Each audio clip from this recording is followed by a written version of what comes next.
I try to imagine her final moments. Alexandria, 30 BC, the most powerful woman on earth, alone, defeated, surrounded by enemies. They say she chose death over humiliation, that she held an asp to her skin and let history slip quietly into legend. But what happened next is where the real mystery begins, because Cleopatra didn't just die. She vanished. No confirmed tomb, no verified remains, just silence, stretching across 2,000 years. And now, I'm standing here, in modern Alexandria, looking out over a city that has swallowed its own past. Somewhere beneath my feet, or buried under these dark waters, lies the most wanted grave in human history. And today, we might be closer than ever to finding it. Finding Cleopatra's tomb sounds simple. Find Alexandria, find the queen. But reality is far messier, because ancient Alexandria doesn't really exist anymore. Over centuries, earthquakes shattered the coastline. Tsunamis dragged entire districts into the sea. And the legendary royal quarter, where Cleopatra lived, collapsed beneath the Mediterranean. When I look at these submerged ruins, I realize something unsettling. We may already know where Cleopatra is. We just can't reach her. Underwater archaeologist Franck Goddio has spent decades mapping this lost city. Temples, statues, entire streets, all preserved in silence. But no tomb.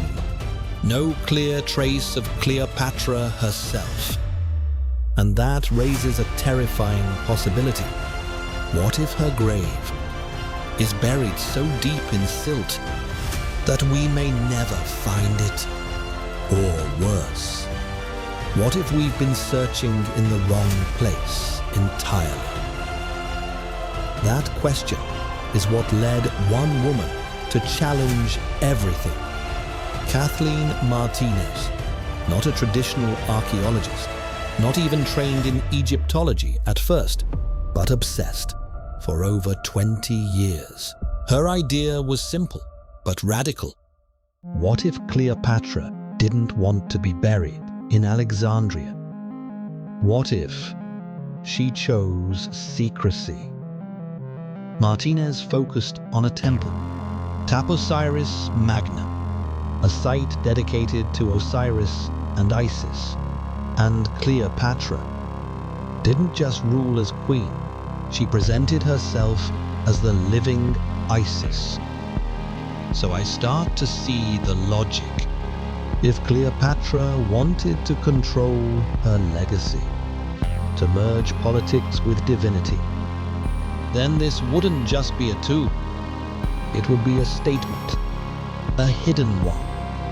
And if Martínez is right, then the greatest archaeological discovery in history isn't underwater. It's buried in the desert, waiting. Then came the breakthrough, a tunnel, 1,300 meters long, cut through solid rock, perfectly aligned, engineered with precision that feels almost impossible. Music. Tension rises. Some have called it a geometric miracle. And standing inside, I can understand why. It feels ancient, but intentional, like it was meant to lead somewhere. Important. But there's a problem. Water, flooding sections, collapsed passages, dead ends. So now the question changes. This isn't just about finding Cleopatra. It's about surviving the path to her. And The deeper I go, the more it feels like this tunnel is guarding something, or hiding it. Then come the clues, small, quiet, but powerful. Coins, 22 of them, stamped with Cleopatra's face. That alone is unusual, but not definitive. Then, statues, fragments of royal iconography, and something even stranger, mummies with golden tongues. In ancient Egyptian belief, the tongue allowed the dead to speak in the archaeologist, to address the gods. So why place gold there? Why here? Because whoever was buried nearby mattered a lot. And suddenly, this doesn't feel like a random sight anymore. It feels curated. But archaeology isn't about belief. It's about proof. And not everyone is convinced. Dr. Zahi Hawass, one of Egypt's most prominent archaeologists, initially supported the Taposiris Magna theory. But over time, his position shifted. Now he leans toward a different conclusion. That Cleopatra's tomb may still lie in Alexandria or beneath the sea. Then there's Franck Goddio, mapping the underwater ruins, suggesting the answer may already be submerged. And Martínez, still digging, still searching. 3 paths, one truth, and no clear winner. So I have to ask myself, is this a breakthrough or a distraction? Let's imagine, for a moment, that we're right, that the tunnel leads somewhere, hidden, untouched. A chamber opens, sealed for 2,000 years.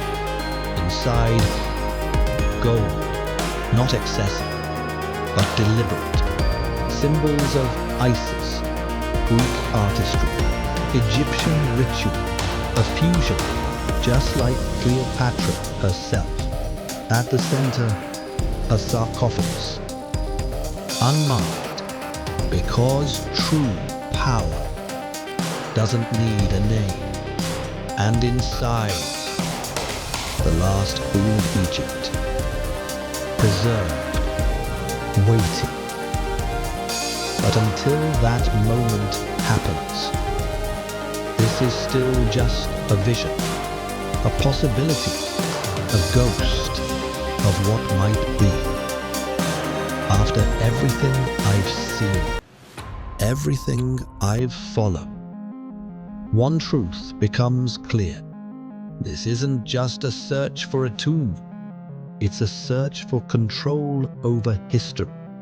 Because Cleopatra refused to be remembered on anyone else's terms.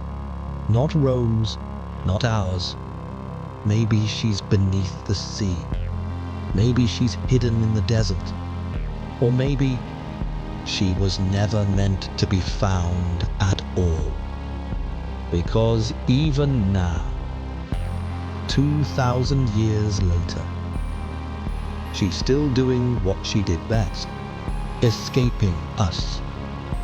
And maybe that's the real legacy she left behind. If you've made it this far, I want to hear your theory. Do you think Cleopatra is underwater or hidden in the desert? Subscribe.